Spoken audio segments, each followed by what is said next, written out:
All right, back with you here on the Newsfeed PM. Thanks for staying on. Let's turn to this now. Heavy rain is worsening conditions in Myanmar, hindering relief efforts as the death toll from the March 28 earthquake nears 3,500 now. The 7.7 magnitude quake caused widespread destruction, leveling buildings, cutting power and damaging infrastructure.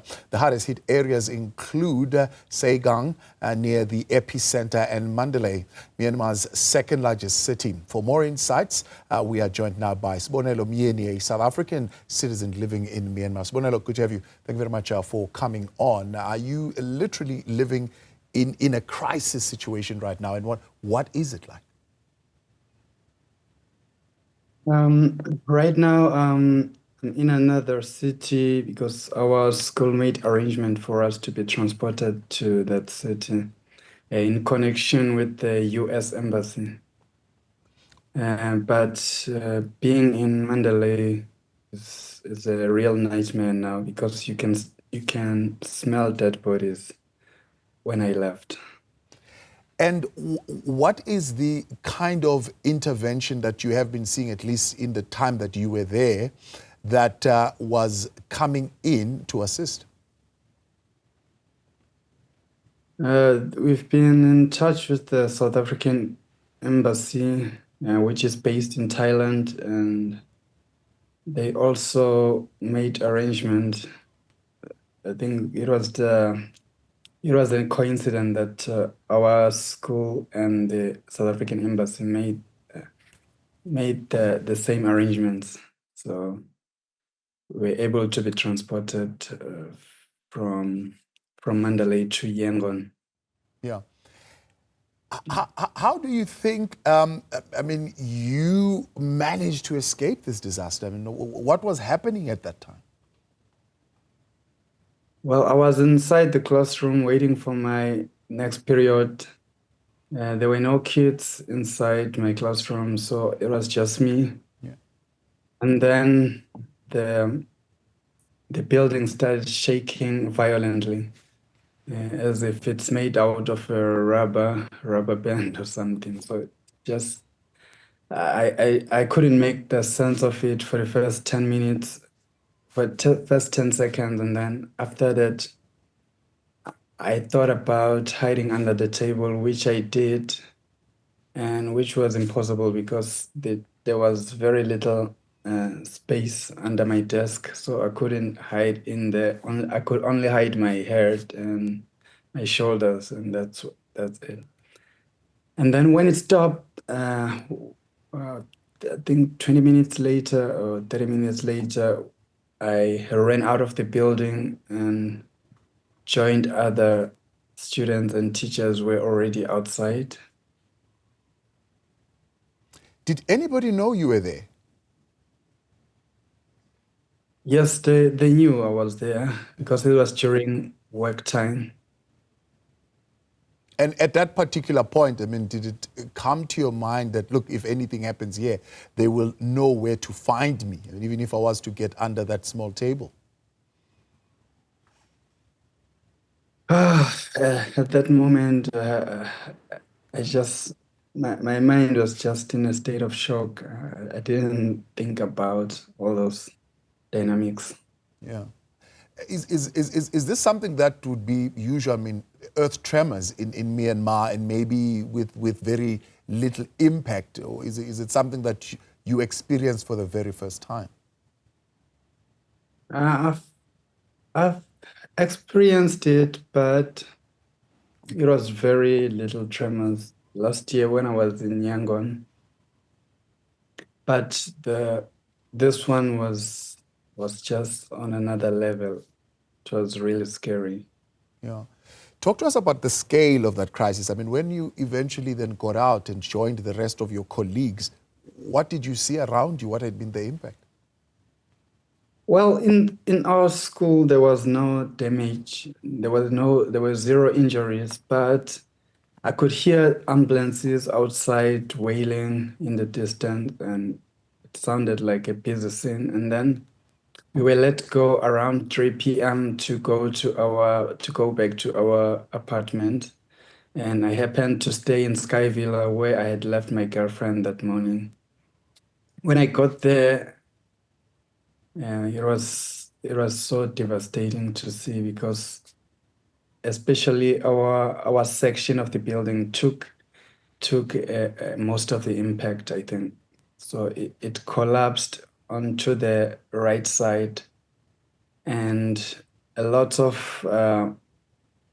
story. It was a 12-story building, so a lot of it just collapsed until it almost looked like a single story building. Sure. So it's the area which took most of the impact, and a lot of things, a lot of people who were there also didn't survive.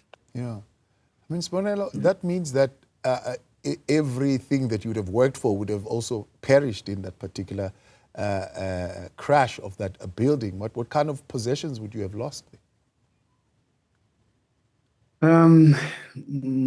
We get paid in cash here, so I had some cash that I had stored since last year. So that is gone. I'm not sure if they're going to be able to retrieve it, but it doesn't look promising, because I know there are people who are going to take that opportunity to just enrich them. Yeah. Yeah. And can I ask, is your girlfriend okay? Was she safe? No, she died. She was sorry. found Monday at 11 p.m. So, and she was buried on Wednesday. I'm so sorry about that, Sibonelo. I'm really, really, really sorry about that. Did you have any of your documents with you at the time? Well, I keep my passport with me all the time. So, because I knew it's an unstable country, there's a civil war going on. So, I knew that I had to keep my documents with me all the time. All right. The only thing that I lost, it's my university certificates and other qualifications that I have. Yeah. We heard a report from the South African embassy here, or at least from Durko, that there were 11, I think, South Africans that have been accounted for with one demise. Is that the number that you're aware of as well? No, I'm only aware of two, which are still missing. One of them is still missing. One has been found.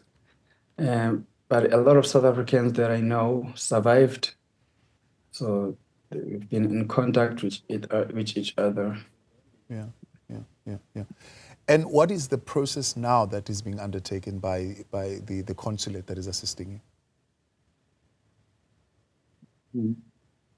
Well, now it was just this arrangement to transport us to Yangon, but they said the government doesn't have enough budget to transport everyone back to South Africa.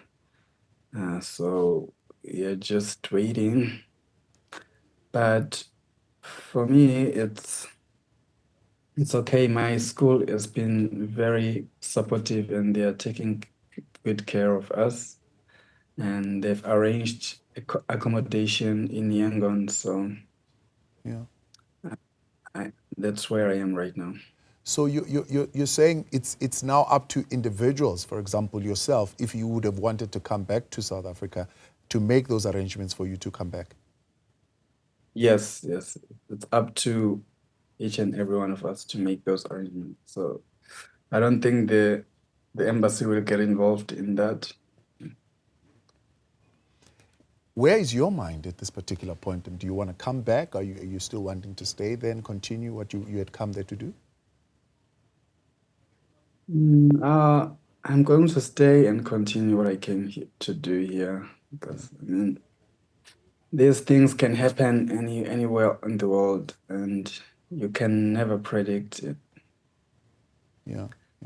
So you could be in South Africa and then a lightning strikes you, or you get robbed or something. So I think for me it's just one and the same thing. So But I mean, having gone through that experience, in terms of choosing your next accommodation, is there something that you're going to do differently?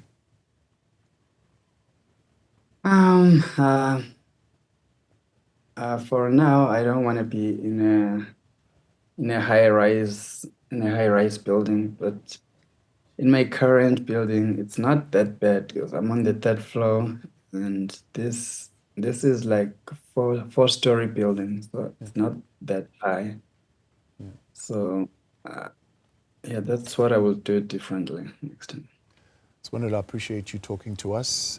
My condolences once again for your loss, and thank you for sharing your experience with us here on Newzroom Afrika. That's Sibonelo Myeni, a South African citizen living in Myanmar, one of those who survived that earthquake, as he's relating a story while he was in his employ there at the school. Well, that's where we will leave it for this afternoon here on the Newsfeed PM for Newzroom Afrika, channel 405. I am Thabo Mdluli. Thank you for the privilege of your time today. Stay right there. More news on the way with the news at Prime. Good night.